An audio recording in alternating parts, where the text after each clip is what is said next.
नमस्कार साथियों, सभी का बहुत बहुत स्वागत है एग्री ऐप के डिजिटल ई प्लेटफॉर्म पर।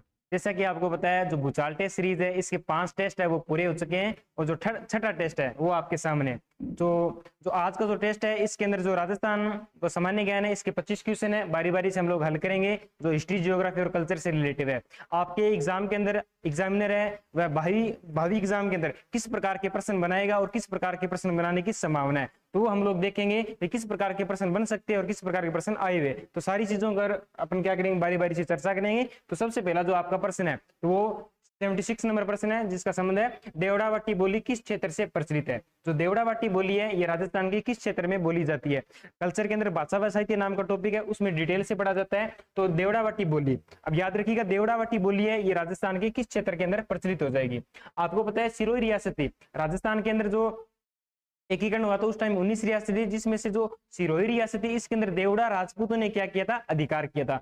देवड़ा राजपूतों का क्षेत्राधिकार होने के कारण उस क्षेत्र को क्या बोला गया था, देवड़ावाटी भी बोला गया था। और उस क्षेत्र के अंदर जो बोली बोली जाती है वह कौन सी बोली बोली जाती है, देवड़ावाटी बोली बोली जाती है। तो देवड़ावाटी बोली है वह किस क्षेत्र में बोली जाएगी, वह बोली जाएगी सिरोही वाला जो क्षेत्र है वहां पर देवड़ावाटी बोली बोली जाएगी, क्योंकि वहां पर देवड़ा राजपूतों ने क्या किया था, अधिकार किया था।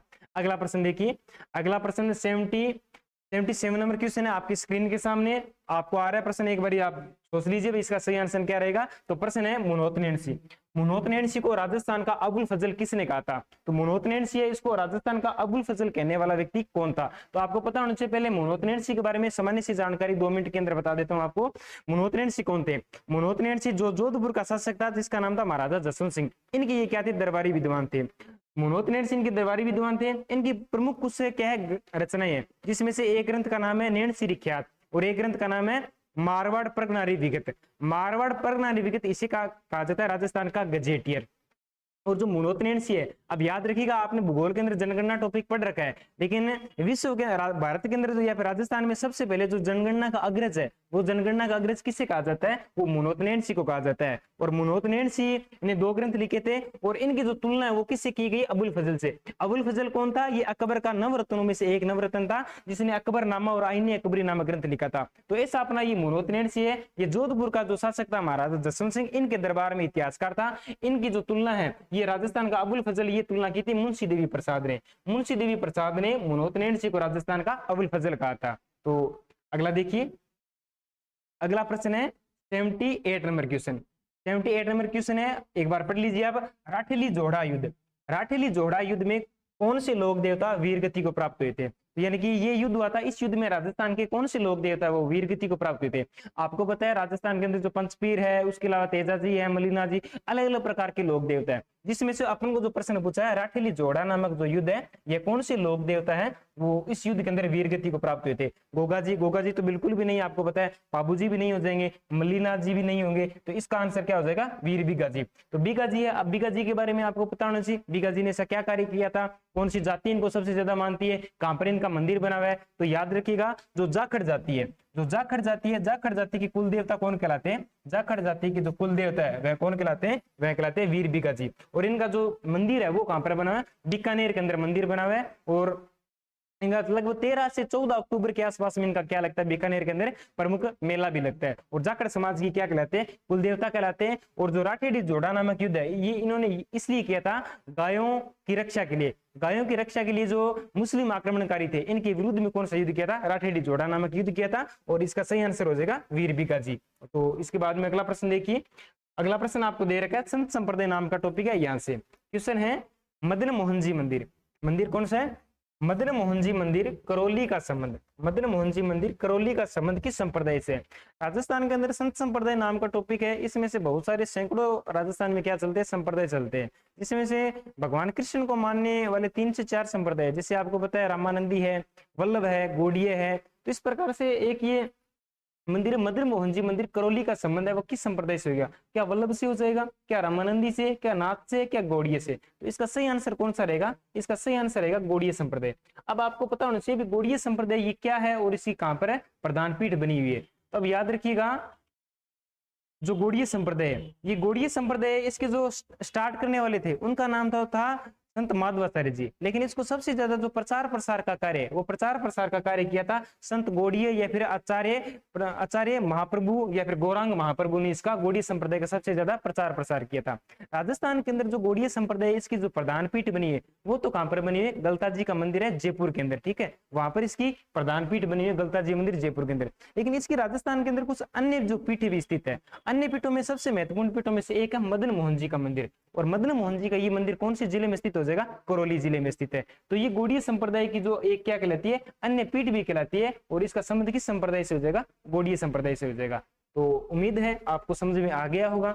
अगला देखिए, अगला प्रश्न है राजस्थान के जो मेले व त्योहार है, यहाँ से प्रश्न है जो निम्नलिखित में से सुमिलित नहीं है। कहने का मतलब तीन तो ऐसे हैं जो क्या हो जाएंगे, सुमिलित है, बट एक ऐसा क्या जो सुमिलित नहीं है। तो चारों को एक बार पढ़ते हैं।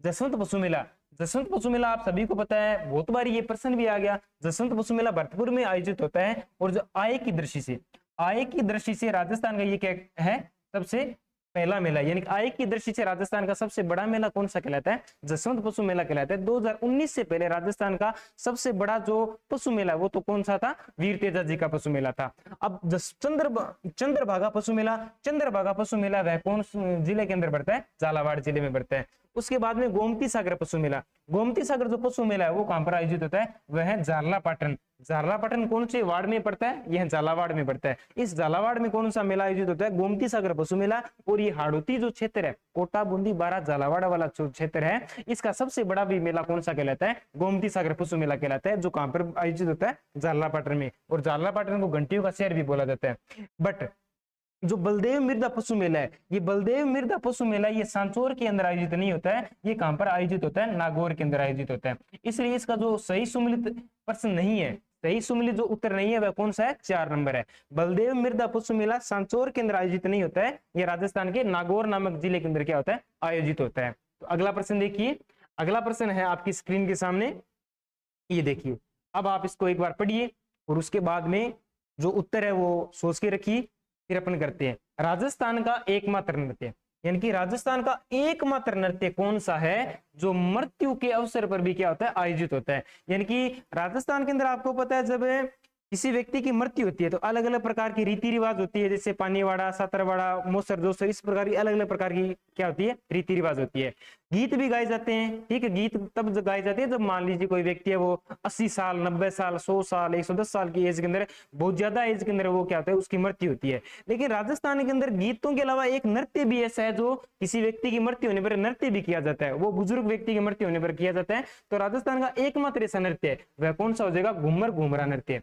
घूमर घूमरा नृत्य याद रखना भाई, फिर से आपको बोल रहा हूं मैं, घूमर नृत्य अलग है। घूमर नृत्य राजस्थान का राज्य नृत्य कहलाता है, जिसकी अलग अलग प्रकार की विशेषताएं हैं। घूमर नृत्य अलग है, लेकिन जो घूमर घूमरा नृत्य ये क्या कहलाता है, राजस्थान का एकमात्र नृत्य जो मृत्यु के अवसर पर क्या होता है, आयोजित होता है या फिर किया जाता है। तो इसका सही आंसर हो जाएगा घूमर घूमरा नृत्य। ठीक है जी, अगला देखिए। अगला प्रश्न आपकी स्क्रीन के सामने है, आपको बताना है निम्नलिखित में से असुमिलित युग्म को छांटिए। यानी कि एक गलत युग्म को छांटना है, 3 युग्म का क्या हो जाएंगे, बिल्कुल सही है। अब गलत युग्म को छांट कर देखते हैं भाई क्या है इसके अंदर गलत युग्म। 4 गीत दे रखे हैं और चारों का संबंध दे रखा है, भाई किस किस क्षेत्र से संबंध हो जाएगा। अब देखिए एक एक करके पढ़कर देखते हैं। कुकड़ी, कुकड़ी गीत है, ये रात्रि जोगा की समाप्ति पर गाया जाता है। आपको पता है जब रात्रि जोगा होता है, रात्रि जोगा मतलब विवाह से पहले वाली जो रात होती है, जिस दिन बारात जाती है उससे एक दिन जो पहले जो होती है, तो उसके अंदर जो रात्रि जोगा लगाया जाता है, पूरे रात भर जाकर महिलाओं के द्वारा गीत गाए जाते हैं। तो उस दिन जो उस रात्रि जोगा उस प्रोग्राम का जो अंतिम गीत होता है वह कौन सा कहलाता है, कुकड़ी गीत कहलाता है। तो ये बात बिल्कुल सही है। जल्ला गीत, जल्ला गीत क्या होता है, जब दूल्हा विवाह करने के लिए जब जाता है अपने ससुराल, तो वहां पर जो वधु पक्ष की जो महिलाएं होती है, वधु पक्ष की जो महिलाएं होती है, वो बारात का डेरा देखने के लिए जब जाती है, बारात का जब डेरा देखने के लिए जाती है, तो वह कौन सा गीत गाती है, जल्ला गीत। ये भी किससे संबंधित हो जाएगा, विवाह के अवसर पर होता है। जच्चा गीत, जच्चा गीत है वो पुत्र के जन्मोत्सव पर, जब बच्चा का जन्म होता है तो कौन सा गीत गाया जाता है, जच्चा गीत गाया जाता है। और जब पुत्र का जन्म होता है तो कौन सा वाद्य यंत्र बजाया जाता है, थाली वाद्य यंत्र पुत्र के जन्मोत्सव पर बजाया जाता है। और पुत्री के जन्म के ऊपर कौन सा वाद्य यंत्र बजाया जाता है, छाजला। छाजला जैसे आप लोग देखते हो जो गाँव के अंदर इसका पता हो तो छाजला नामक जो वाद्य यंत्र वो बजाया जाता है। और जच्चा गीत है ये पुत्र के जन्मोत्सव पर संबंधित हो जाएगा। लेकिन जो दुपट्टा गीत है, दुपट्टा गीत याद रखिएगा, खेतों में काम करते समय, ये खेतों में काम करते समय नहीं गाया जाता है। खेतों में काम करते समय तो हमारे राजस्थान के लोक देवता जो ढोलिया वीर के नाम से प्रसिद्ध है, जो तेजा जी, जिनके गीत क्या कहलाते हैं, तेजा टेर कहलाते हैं। खेतों में काम करते समय तो तेजा जी की जो तेजा टेर है वो गाए जाते हैं। लेकिन जो दुपट्टा गीत है, ये दुपट्टा गीत क्या होता है, जब आप ससुराल जाओगे, जब आपकी शादी होगी और जब आप अपने ससुराल में जाते हो तो अपने विवाह के दूसरे दिन, तब जो आपकी जो पत्नी है, इनकी जो बेस्ट फ्रेंड, जो सहेलियां होती है, वो आपके पास में जीजू जीजू करती हुई आएंगी और कौन सा गीत गाएंगी, दुपट्टा गीत गाएंगी। और फिर आप इनको क्या दोगे, फिर आप उनको छल्ला दोगे। छल्ला कौन से, जो माही माही मेनू छल्ला पुआ दे, वो छल्ला आप दोगे। तो यानी कि दुपट्टा गीत है वह किससे संबंधित हो जाएगा, वह विवाह से संबंधित हो जाएगा। जब आप लोग ससुराल जाते हो तो उस टाइम में जो आपकी सालियां होती है उनके द्वारा ये गीत गाया जाता है। तो खेतों में काम करते समय तो तेजा जी के गीत है, तेजा टेर कहलाते हैं, वो गाए जाते हैं। तो इसका सही सम्मिलित कौन सा है, ये असम्मिलित कथन हो जाएगा। अगला देखिए, अगला प्रश्न है, अगला प्रश्न ये हो जाएगा आपका आभूषण नाम का टॉपिक है। आभूषण आपको पूछे आंवला, लंगर, कणको, फोलरी आदि है।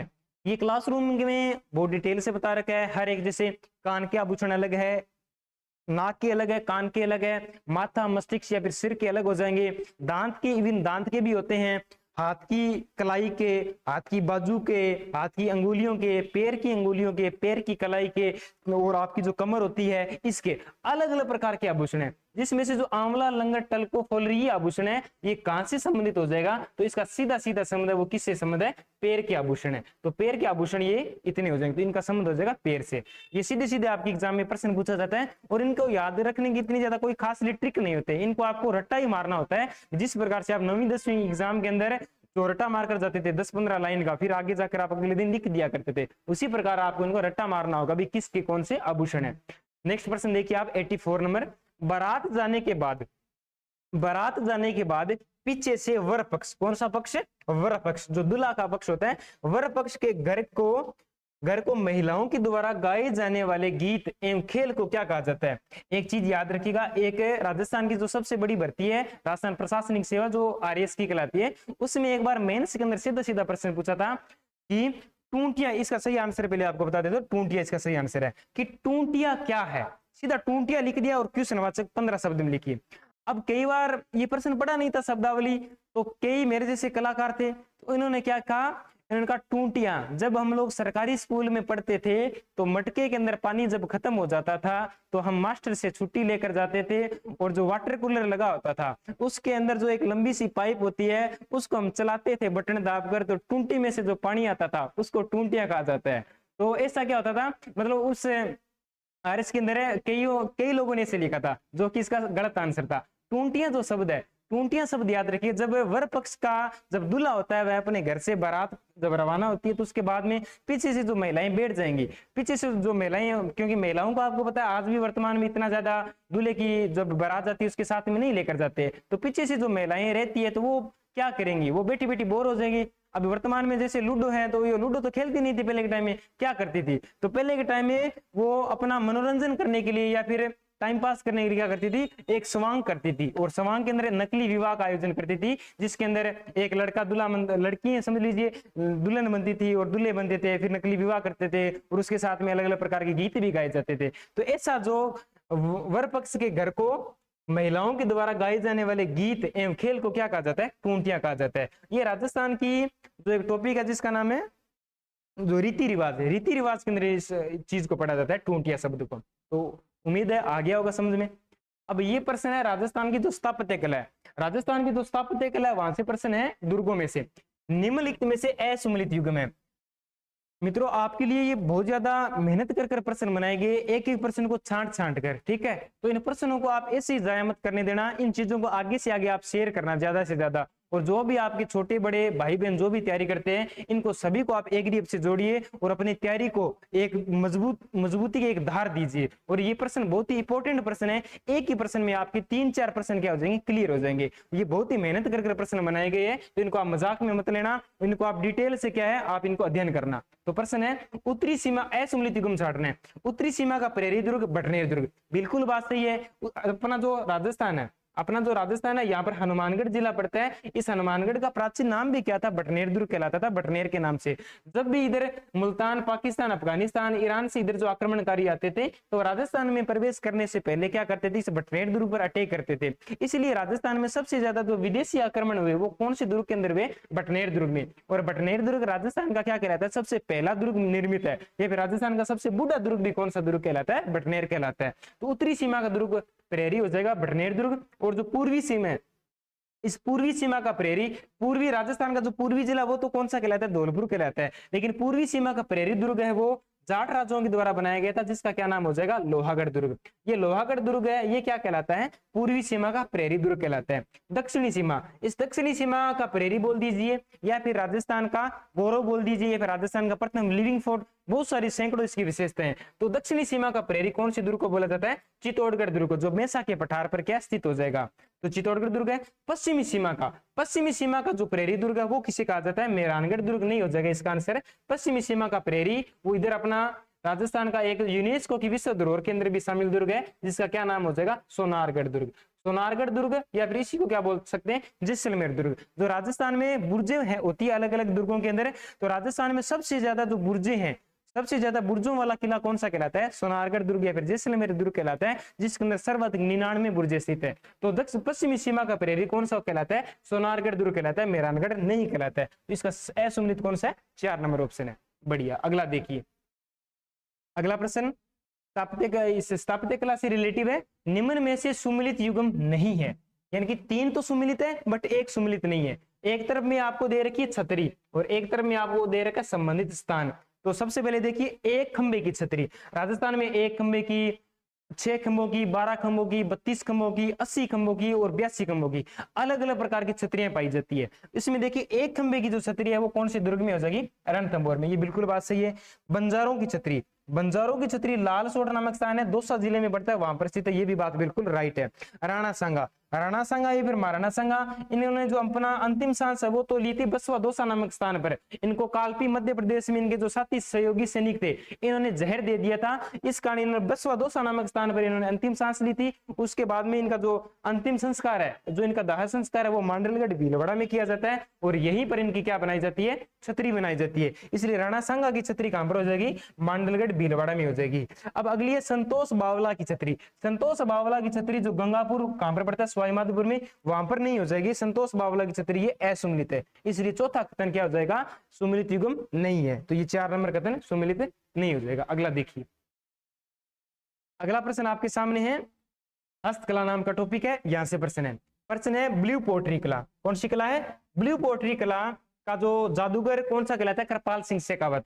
कृपाल सिंह शेखावत को भारत सरकार के द्वारा जो एक अवार्ड दिया जाता है, पद्मश्री अवार्ड, इससे कब नवाजा गया था। भारत सरकार के 4 बड़े अवार्ड है, एक भारत रत्न, एक पद्म विभूषण, एक है पद्म भूषण, एक है पद्मश्री। तो पद्मश्री अवार्ड है, इस पद्मश्री अवार्ड से जो कृपाल सिंह शेखावत है इनको ब्लू पोट्री के लिए कब नवाजा गया था। ब्लू पोट्री है, इसको क्या बोला जाता है, इस ब्लू पोट्री को रईस पोट्री भी कहा जाता है और इसका जो जादूगर है वो कृपाल सिंह शेखावत कहलाता है। इनको इस कला के लिए क्या आता है, 1974 के अंदर 1974 के अंदर भारत सरकार के द्वारा पद्मश्री अवार्ड से क्या होता है, सम्मानित किया जाता है। और कृपाल सिंह शेखावत है वह ब्लू पोट्री का जादूगर भी कहलाता है। हालांकि जब डिटेल से पढ़ाया जाता है ब्लू पोट्री है ये मूलतः कहां की प्रसिद्ध थी, राजस्थान में कहां पर आई थी। पोट्री कला क्या होती है, वैसे चीनी मिट्टी के बर्तनों के ऊपर जो चित्रकारी का कार्य होता है वो क्या कहलाता है, पोट्री कला कहलाती है।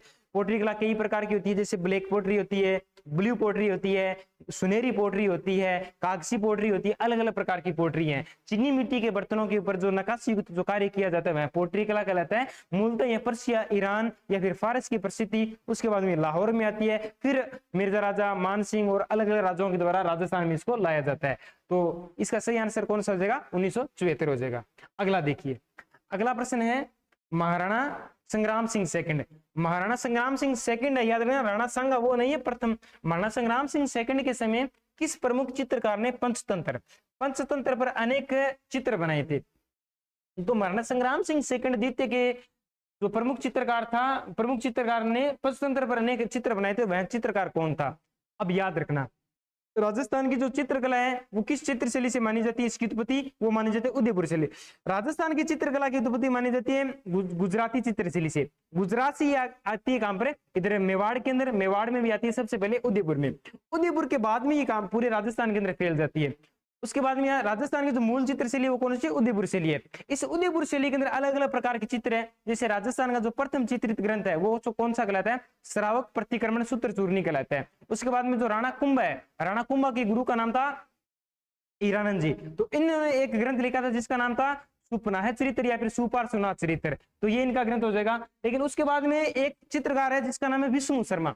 विष्णु शर्मा ने क्या किया था, जो पंचतंत्र से संबंधित जो रचनाएं हैं, पंचतंत्र पर आधारित क्या इन्होंने रचनाएं की थी। पंचतंत्र की कहानियां जैसे आप लोगों ने बचपन में सुन रखी होगी, जैसे आपने जो एक लोमड़ी होती है वह अंगूर को खाती है, अंगूर को खाने का प्रयास करती है लेकिन अंगूर को तोड़ नहीं पाती है, फिर अंत में जाकर कहती है कि अंगूर तो क्या है, खट्टे है। आपने एक वो कहानी सुनी होगी, जो एक गवाला होता है वो हर रोज क्या करता है, किसानों को मूर्ख बनाने के लिए कहता है कि एक शेर आ गया वो मेरी भेड़ों को खा गया है। लेकिन जब किसान इसको बचाने के लिए आते हैं तो कोई शेर वेर कुछ नहीं आता है, भेड़ वेची की वेची होती है। और एक दिन वास्तव में शेर आ जाता है और उसकी सारी भेड़ों को खा जाता है। लेकिन वह बार बार से चिल्लाता है, इन सभी को बुलाता है, लेकिन सभी इसकी बात पे विश्वास नहीं करते हैं। इसका तो क्या है, डेली का झूठ बोलने का एक क्या है, आदत है। तो उस प्रकार की जो पंचतंत्र की कहानी है जो नैतिक शिक्षा को बढ़ावा देती है, इनका सबसे ज्यादा जो चित्रण है वो विष्णु शर्मा ने किया था मेवाड़ शैली के अंदर। लेकिन उसके बाद में कालांतर में जाकर महाराणा संग्राम सिंह द्वितीय के काल के अंदर क्या होता है, एक चित्रकार था जिसका नाम था नूरुद्दीन। इस नूरुद्दीन के काल में क्या होता है, इस विष्णु जो पंचतंत्र की कहानी है उसका चित्रण होता है। कमला व दलीला इसका क्या था, चित्रण का प्रमुख एक पात्र था। तो नूरुद्दीन नामक है चित्रकार, इसने क्या किया था, पंचतंत्र की कहानियों का चित्रण किया था महाराणा संग्राम सिंह सेकंड के काल में। अब राजस्थान का इतिहास से प्रश्न स्टार्ट हो गए, जिसमें से पहला प्रश्न रहेगा प्रथम मेवाड़ मुगल संधि। प्रथम मेवाड़ मुगल संधि कब हुई थी, प्रथम मेवाड़ मुगल संधि। अब आपको ये तो सभी को पता है प्रथम मेवाड़ मुगल संधि 1615 के अंदर हुई थी महाराणा अमर सिंह के टाइम में। अब आपको डेट दे दिया कि भाई इनमें से कौन सी डेट है जिसके अंदर क्या होती है, प्रथम मेवाड़ मुगल संधि होती है। अब डेट को आपको अगर एग्जैक्ट आपको लोकेशन आपने पढ़ रखी है तभी आप इसका जवाब दे पाओगे। महाराणा प्रताप के टाइम तक है कभी भी मेवाड़ के राणाओं ने अकबर की अधीनता स्वीकार नहीं की थी। लेकिन कालांतर में जाकर ऐसी परिस्थिति आ जाती है, मेवाड़ के अंदर आर्थिक जो धन की कमी आ जाती है और जान माल की बहुत ज्यादा हानि हो जाती है। तो मेवाड़ के सारे सरदार और जो मेवाड़ के जो बुद्धिमान जो जीव थे या फिर लोग दरबारी विद्वानकार थे, इतिहासकार थे, इन्होंने अमर सिंह जी को समझाया था। अमर सिंह जी लास्ट तक नहीं माने थे, फिर अंतिम के अंदर सारे कहने लग गए थे। उसके बाद अमर सिंह जी मजबूर हो जाते हैं और जो मुगलों के साथ में अधीनता स्वीकार करने के लिए वो मजबूर होते हैं और उनके साथ में अधीनता स्वीकार करते हैं। तो याद रखिएगा जो महाराणा अमर सिंह है जो प्रताप के पुत्र थे, महाराणा अमर सिंह प्रथम ने फिर क्या होता है जहांगीर के साथ में ये मेवाड़ मुगल संधि कर लेते हैं। और इस मेवाड़ मुगल संधि है इसका कब होता है, ये मेवाड़ मुगल संधि होती है 5 फरवरी 1615 को। 5 फरवरी 1615 को मेवाड़ और मुगल संधि होती है। इधर तो था जहांगीर मुगलों की तरफ से और इधर अपने मेवाड़ की तरफ से कौन थे, मेवाड़ की तरफ से अमर सिंह जी। अमर सिंह जी ये कौन है, महाराणा प्रताप के पुत्र कहलाते हैं। इस संधि की कुछ विशेषताएं थी। इस विशेषता ये थी कि जो मेवाड़ का राणा है, ये मेवाड़ का राणा कभी भी मुगल दरबार के अंदर उपस्थित नहीं होगा। ये कह दो हाँ भाई अमर सिंह आई 2 मिनट कोई काम है, मेरे को नहीं आई, चलो ठीक है आप पहले कह दियो आपा को नहीं आसका। एक इन्होंने कहा था थे कटई, चौथे दिन कह दियो हाँ भाई थारी छोरी है बाबा, मैंने बढ़िया लगा मार सके ब्याह कर दियो, मैं कभी कौन कराला। यानी कि जो मेवाड़ वाले जो शासक है वह अपने वैवाहिक संबंध है वह कभी भी मुगलों के साथ में स्थापित नहीं करेंगे। और जो मेवाड़ का राणा है फिर महाराणा है वह कभी भी मुगल दरबार में उपस्थित नहीं होगा। फिर उसके बाद में इन मुगलों ने भी एक शर्त रखी थी कि जो चित्तौड़गढ़ दुर्ग है, एक इन्होंने शर्त रखी थी कि चित्तौड़गढ़ दुर्ग है वो वापिस से किनको दिया जाए, हमको दिया जाए। फिर उन्होंने कहा था चित्तौड़ दुर्ग आपको दे तो देंगे लेकिन आप कभी भी इसके अंदर निर्माण करे नहीं करवा सकते। इन्होंने कहा कोई बात नहीं, एक बार देख लेते हैं पर एक बार आप दुर्ग दीजिए हमको। तो प्रथम जो मेवाड़ मुगल संधि है वो होती है 5 फरवरी 1615 के अंदर। तो ठीक आ गया होगा समझ में। अगला प्रश्न देखिए, कालीबंगा सभ्यता। कालीबंगा सभ्यता के जो लोग हैं वह कौन सी लिपि का प्रयोग करते थे।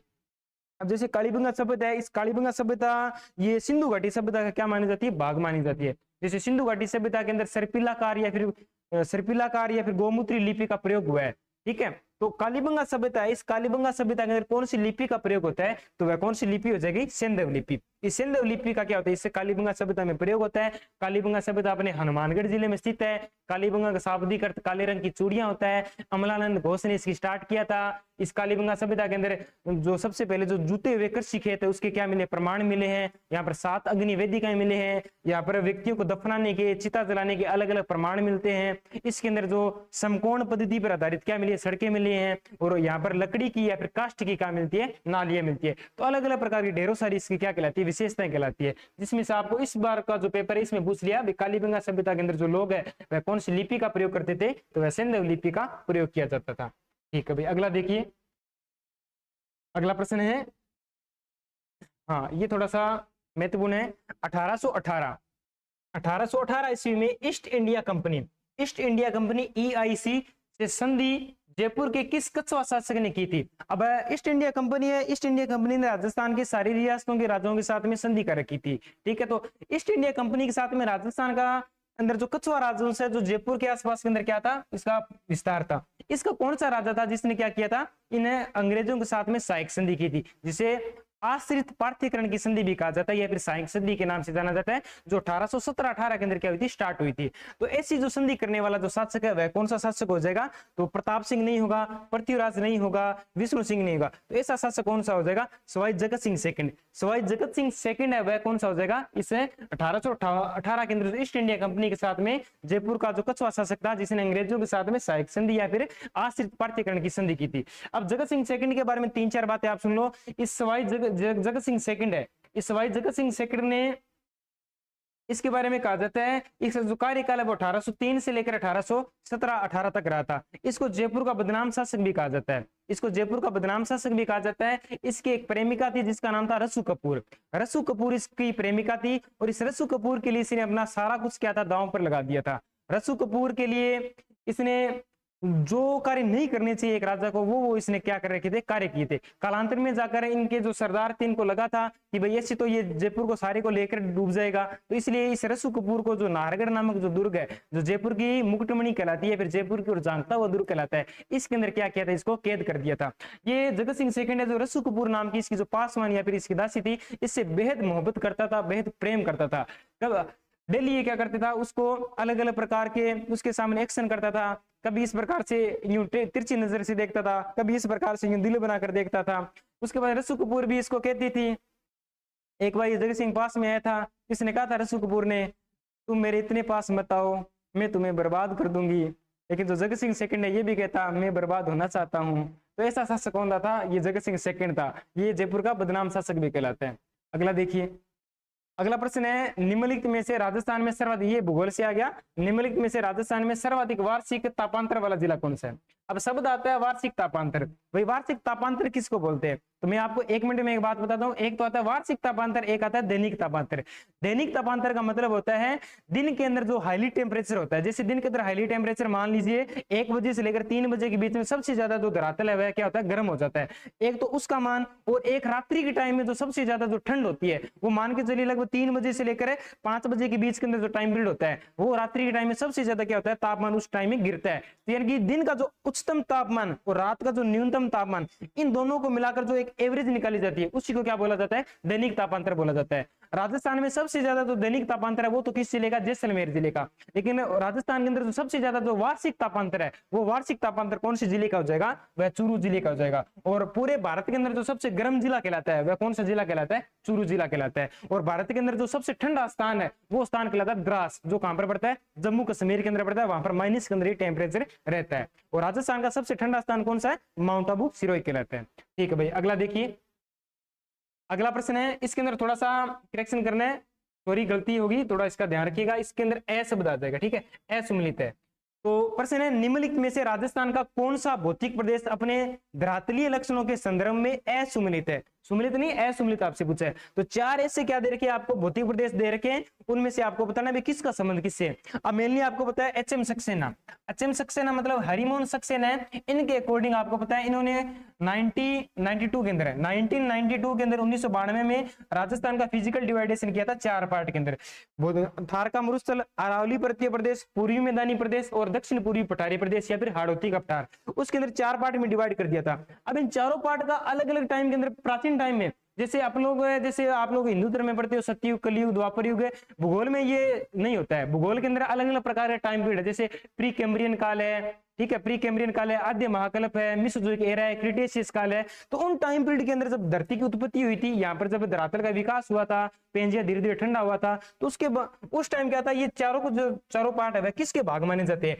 आपको पता है इस प्रकार से पृथ्वी थी, इसको जो 0 डिग्री भूमध्य रेखा 2 पार्ट में बांटती है। ऊपर वाला भाग अंगारा लैंड कहलाता है और नीचे वाला भाग है वह गोंडवाना लैंड कहलाता है। तो राजस्थान के अंदर जो थार का मरुस्थल है, थार का मरुस्थल और एक है थार का मरुस्थल तो किसका भाग कहलाता है? 33 सागर का भाग कहलाता है। और जो पूर्वी मैदानी प्रदेश है, ये पूर्वी मैदानी प्रदेश है। मैदान शब्द आ गया, तो मैदान की परिभाषा क्या होती है? प्रतिवर्ष नदियों के द्वारा जो बहकर जो जलोढ़ मिट्टी लाई जाती है या फिर मिट्टी लाई जाती है, जिसके द्वारा समतल क्या होती है, एक स्थान का निर्माण होता है, उसी को क्या बोलते हैं? मैदान बोलते हैं। तो पूर्वी मैदानी प्रदेश इसका निर्माण किससे होता है? गंगा नदी और यमुना नदी, गंगा नदी और यमुना नदी के द्वारा जो पानी लाया जाता है, उससे क्या होता है? पूर्वी मैदानी प्रदेश का निर्माण होता है। और अरावली, अरावली किसका भाग मानी जाती है? अरावली भाग मानी जाती है इस गोंडवाना लैंड का। और अरावली क्या कहलाती है? विश्व की सबसे प्राचीन वलित पर्वतमाला भी कहलाती है। और जो अपना जो दक्षिण पूर्वी पठारी प्रदेश या फिर हाड़ौती का पठार है, ये भी किसका भाग माना जाता है? ये भी हाड़ौती का जो गोंडवाना लैंड है, इसका भाग माना जाता है। और प्रादीपीय पठार के अंदर जो मालवा का पठार है, जो मध्य प्रदेश के अंदर फैला हुआ है,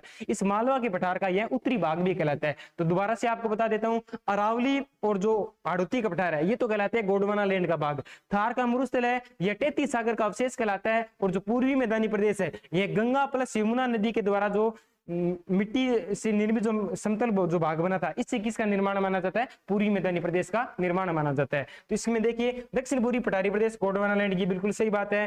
पूर्वी मैदानी प्रदेश, इसका सिंधु नदी नहीं हो जाएगा, क्योंकि सिंधु नदी का संबंध अपने है ही नहीं। ये जम्मू कश्मीर हिमाचल से होती हुई आगे पाकिस्तान के अंदर चली जाती है। इसकी 5 सहायक नदियां कहलाती है, आपको पता है, झेलम, चिनाब, ये ठीक है, सतलज वगैरह। तो इसका सही आंसर कौन सा हो जाएगा? जो पूर्वी मैदानी प्रदेश है, इसका संबंध है गंगा और यमुना, न कि सिंधु नदी के द्वारा। और अपना जो थार का मरुस्थल है, 33 सागर का अवशेष माना जाता है। और 33 सागर से एक बात आपको याद रखना, 33 सागर से ही वर्तमान में आप लोग जो पढ़ रहे हो, कितने महाद्वीप है, कितने महासागर है, जो 5 महासागर पढ़ते हो, इन 33 सागर का ही वो क्या माने जाते हैं? भाग माने जाते हैं। या फिर 33 सागर से इन महासागरों की क्या हुई थी? उत्पत्ति या फिर निर्माण हुआ था। अगला प्रश्न देखिए, अगला प्रश्न है कृषि और फसलें नाम का टॉपिक है, वहां से निम्नलिखित में से कौन सी फसल दक्षिण पश्चिम मानसून से वर्षा प्राप्त नहीं करती है?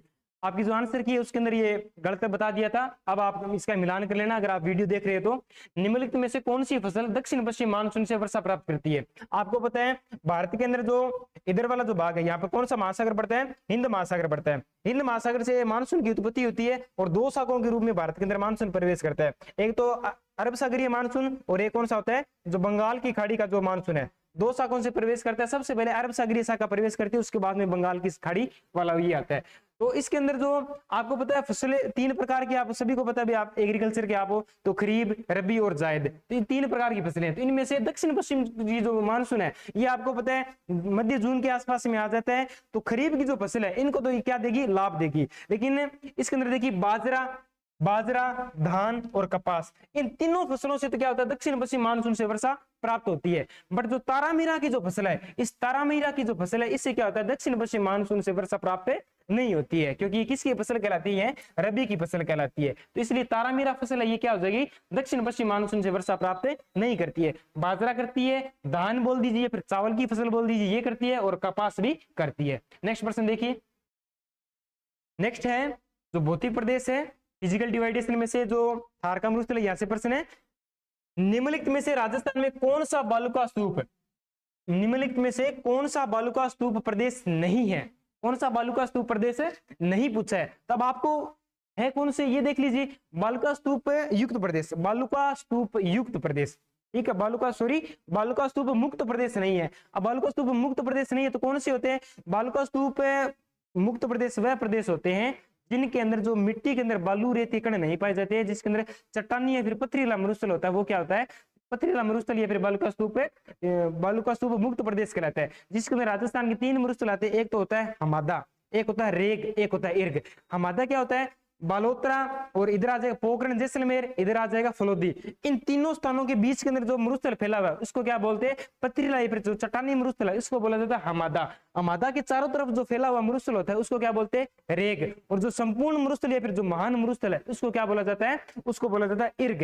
लेकिन जो लाठी सीरीज है, ये लाठी सीरीज तो क्या कहलाती है? ये बालुका स्तूप मुक्त प्रदेश नहीं है, ये इसका सही आंसर हो जाएगा। लाठी सीरीज तो पोखरण जैसलमेर से लेकर रामगढ़ के मध्य जो 60 किलोमीटर चौड़ी जो भूगर्भीय जल पट्टी है, इसको क्या बोला जाता है? लाटी सीरीज बोला जाता है। और लाटी सीरीज है ये आंतरिक भूगर्भीय जल पट्टी की क्या कहलाता है? सर्वश्रेष्ठ उदाहरण कहलाता है। इस लाटी सीरीज के अंदर जो राजस्थान के अंदर जो दुधारू पशुओं के लिए सर्वाधिक जो लाभदायक है जो घास होती है, सेवण घास है, इसके अंदर क्या होता है? उत्पादन होता है। ये फिर सेवण घास यहाँ पर उगती है और जिसका वैज्ञानिक नाम क्या कहलाता है? लिसिथुरुस सिडिकुस कहलाता है। और ये गोडाउन नाम का जो राजस्थान का राज्य पक्षी है, इसकी क्या कहलाती है? इसकी यह जो इसकी आश्रय स्थली भी कहलाती है। तो लाटी सीरीज है, इसका क्या हो जाएगा? सही आंसर रह जाएगा। और ये जैसलमेर के अंदर फैली हुई है।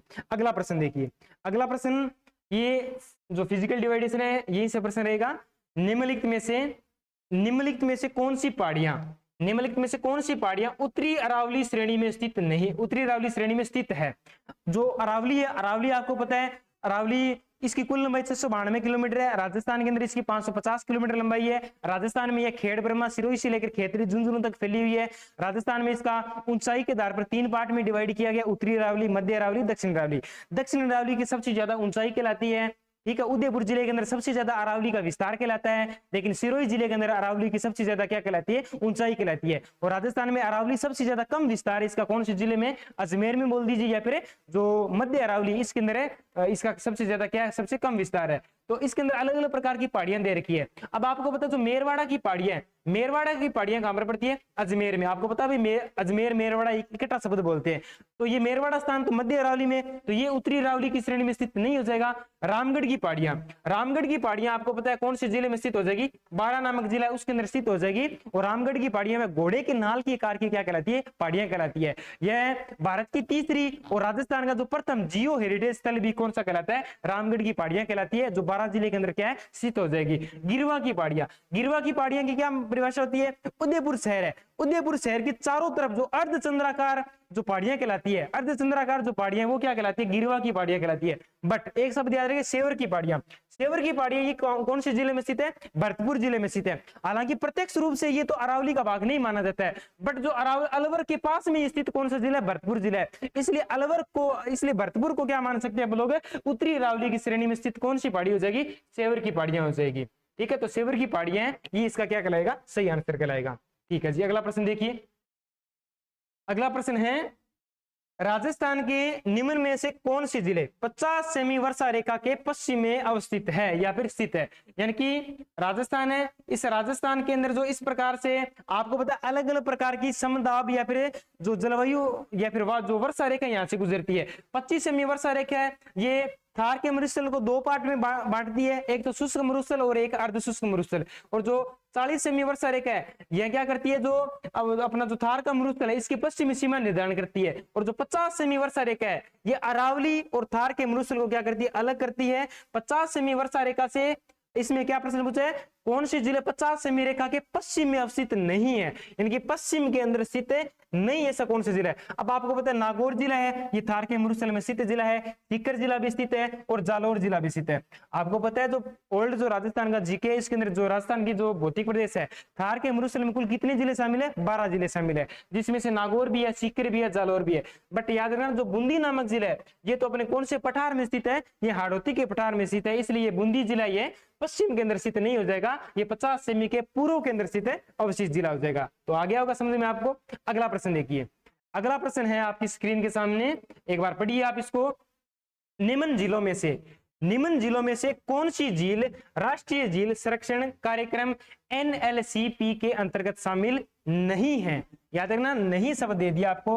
अब आपको पता होना चाहिए राष्ट्रीय झील संरक्षण कार्यक्रम है ये क्या है, इसकी सारी रामलीला। ये राष्ट्रीय झील संरक्षण कार्यक्रम है, ये जून 2001 के अंदर क्या होता है? स्टार्ट होता है। इसका एक टारगेट क्या होता है? इसका टारगेट होता है जो राजस्थान की झीलें हैं इनका सौंदर्यीकरण बढ़ाने के लिए, इनकी साफ सफाई करने के लिए और इनको क्या हो, इनको पर्यटन की दृष्टि से भी बढ़ावा देने के लिए इनका क्या था? उद्देश्य था। इसलिए राजस्थान की जो 6 जिले ऐसी है जिनको राष्ट्रीय झील संरक्षण कार्यक्रम के तहत शामिल की गई थी, जिसमें अजमेर की 2 जिले थी, उदयपुर की 2 जिले थी, एक सिरोही की झील थी और एक इसकी झील थी जयपुर की। कौन कौन सी? एक पुष्कर झील, एक आना सागर झील, ये अजमेर में स्थित है। एक इधर उदयपुर में पिछोला झील आ जाएगी, एक उसके बाद में पिछोला के अलावा फतेह सागर झील आ जाएगी, ये उदयपुर की। एक आ जाएगी जो माउंट जो नक्की झील है वो कहाँ की आ जाएगी, माउंट आबू सिरोही की, और एक आ जाएगी मानसागर झील जो जयपुर की है। तो इसमें से कौन सी झील है जो राष्ट्रीय झील संरक्षण कार्यक्रम के अंतर्गत शामिल नहीं है, तो फतेह सागर झील है, आना सागर झील है, मानसागर झील है। लेकिन जो जयसमंद झील है, ये जयसमंद झील है नहीं हो जाएगी। जयसमंद झील याद रखिएगा राजस्थान की सबसे बड़ी ये क्या कहलाती है, मीठे पानी की कृत्रिम झील कहलाती है। और ये झील राजस्थान की एकमात्र झील है जिससे क्या होती है, कृषि का जो कार्य भी होता है। यहाँ से श्याम नहर और भाट नहर नाम से क्या है, इससे नहर निकाली गई है। और इस जयसमंद झील को भी किस झील के नाम से जाना जाता है, ढेबर झील के नाम से जाना जाता है। ढेबर झील है, एक ढेबरी अलग होती है, वो ढेबरी तो कसी जाती है, लेकिन ये ढेबर झील के नाम से कौन सी झील जानी जाती है, जयसमंद झील जानी जाती है। तो इसका सही आंसर कौन सा है, जयसमंद झील है, ये सही आंसर हो जाएगा।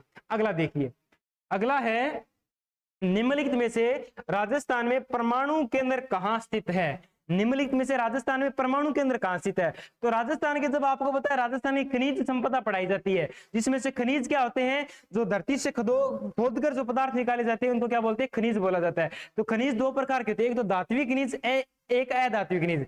जिनके अंदर धातु का अंश पाया जाता है वह धात्विक खनिज, और जिनके अंदर धातु का लक्षण नहीं पाया जाता है वह अधात्विक खनिज।